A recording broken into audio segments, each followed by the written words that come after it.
allows us all to develop as academics, as sportsmen, and as well-rounded human beings. To be part of a year group who would do anything for a fellow Pres boy in their time of need. This feeling is unique to students, both past and present, and of course the teachers. Now, I always had an idea of what Pres was when I was growing up. My grandfather, my father, and my two brothers all having attended the school before me.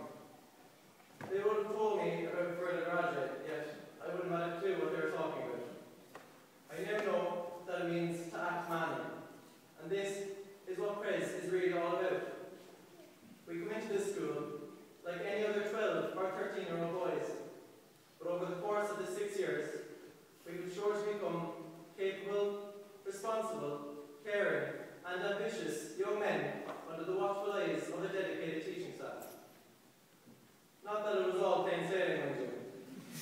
The ethos of Pres was instilled in us, sometimes in a rather unorthodox fashion. One occasion in particular stands out in my mind when Daniel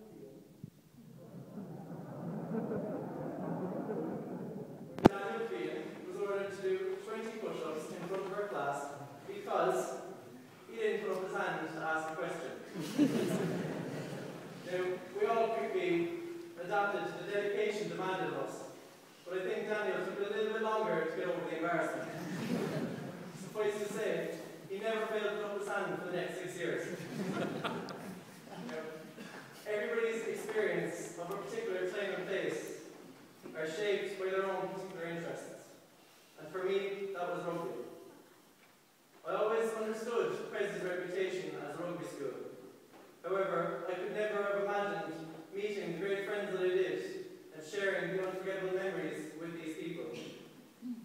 I couldn't stand up here and not mention my coaches.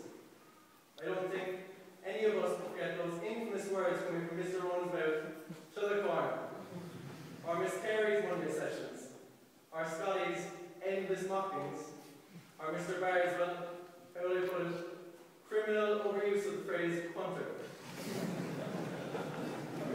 I will also never forget the pride of wearing the Pres jersey, the sense of togetherness once that jersey is on.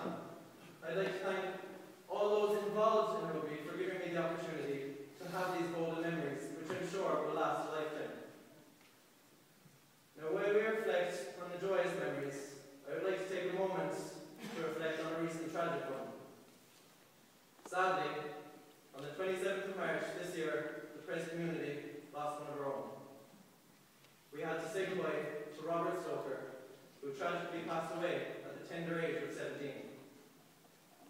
At Robert's grave were 300 Pres students from the senior classes and the very strong staff representation, all there to support Robert's family in their time of need and to say goodbye to one of our brothers. We continue to hold the Stoker family in our thoughts and prayers.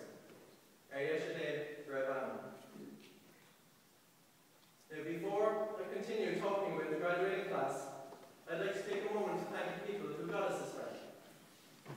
I would like to thank our principal, Mr. White, but also Mr. Hennessy, who was our principal up until the end of fourth year.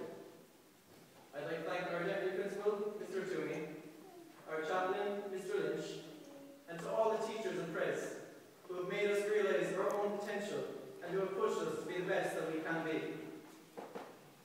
I would also like to thank the other members of staff in the Pres family. To the secretaries, Teresa, Margaret, and Antoinette. To the librarian, Mrs. Brown. To the lab technician, Karen. To Val Murphy and Mary Gleason. To Michael Jordan and Edwin Weldon. You epitomise what Pres is really all about. And without your hard work and dedication throughout the years, Pres simply would not be what it is today. So we thank you. Sadly, we say goodbye to two teachers at the end of this year, Mr. Willis and Mr. Haley. You have been great servants to the school, and I know that your presence around the halls of Pres will be dearly missed. I'd like to thank you and wish you all the best in the future. Last, but by no means least, I would like to thank our parents and guardians. Without your hard work and dedication throughout the years, none of this would have been possible. When we needed it most, you were there to offer us guidance and support.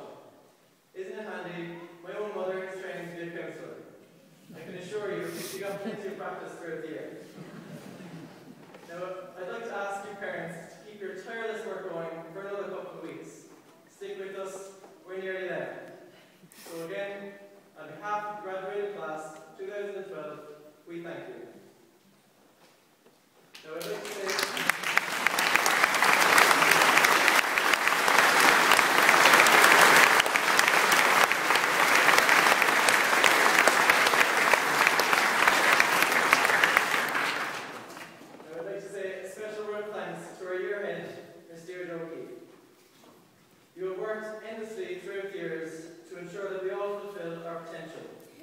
You have been there for us when we needed guidance and support. I can't thank you enough for your contribution to this school and indeed our futures. Now I'd like to ask William Foley to present you with a bouquet of flowers as a mere token of our appreciation.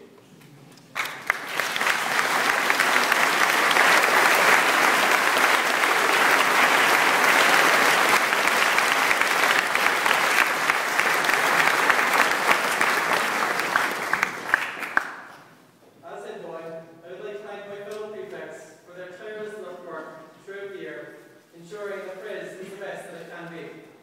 And now, I would like to take a moment to think where we might be in 20 years' time.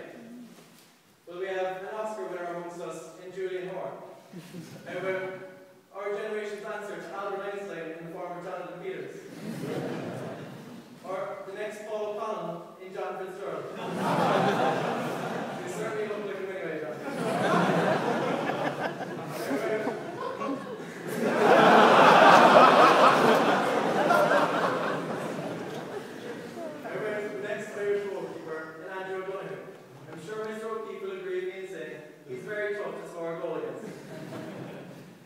Now, I know in life, we will all want to be successful in our different fields, and I believe that we have Prez to thank for that.